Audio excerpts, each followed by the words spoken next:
Alors Stanislas Boget, bonjour. C'est donc après 6 jours en fait, de conflit, une levée en fait, du piquet de grève. Comment on en est arrivé là? Vous avez été reçu hier au ministère des Transports. Que s'est-il dit? Comment finalement êtes-vous sorti de ce conflit? Oui, effectivement, au bout de 6 jours de conflit, conflit dur, contrairement à ce que certains veulent faire croire, puisqu'on avait quasiment 1000 stations-service en panne. Nous avons été reçus au ministère des Transports par le directeur de cabinet de la ministre. Nous avons eu une réunion d'un peu plus de 3 heures quand même de discussion. Qu'est-ce qui s'y est dit? Que vous a promis la ministre? Nous n'avons pas de promesses concrètes. Par contre, nous avons l'ouverture d'une table ronde très prochainement, le 16 juin, avec comme acteurs majeurs les fédérations patronales, les syndicats de salariés, ainsi que les donneurs d'ordre qui sont les pétroliers et la grande distribution, ce qui est une avancée non négligeable. Je crois savoir en fait que vous devriez terminer ces discussions, ces négociations autour de mi-juillet, c'est ça? Donc on a une première partie où on a une table ronde le 16 juin sur santé, sécurité, avec la révision certainement du contrat type, ce qui sera un gros avantage pour les salariés en termes de santé et de sécurité. Et dans la foulée de ça, un groupe de travail le 19 juin sur la préparation des classifications, puisque la convention collective est en train d'être refaite.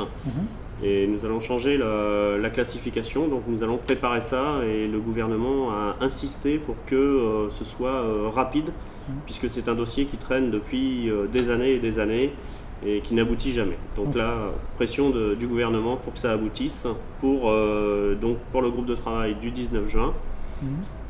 Et après une autre date, le 10 juillet, qui a été réintégrée de force par le gouvernement, puisqu'elle nous avait été enlevée par la partie patronale.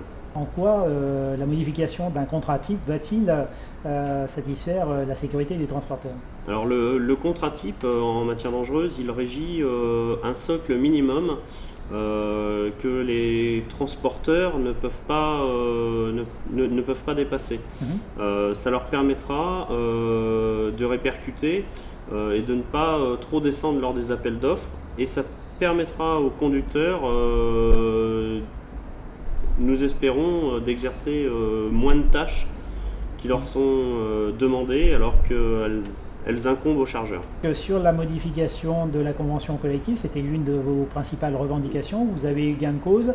Oui, donc le directeur de cabinet a insisté sur le fait qu'il était bon de reconnaître les spécificités dans la convention collective, toutes les spécificités, donc elles ne s'arrêteront pas qu'aux matières dangereuses, mais elles pourront s'étendre au convoi exceptionnel, qui est une spécificité dans le métier aussi.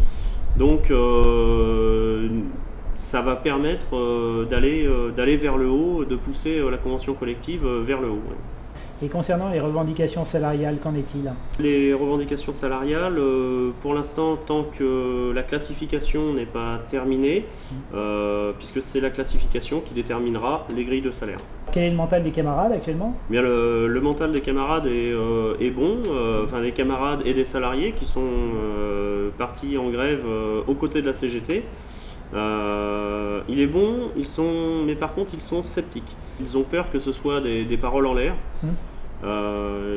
Donc beaucoup de nos bases nous ont dit si jamais le 10 juillet nous n'avons rien de concret, eh bien nous repartirons dans des actions de grève.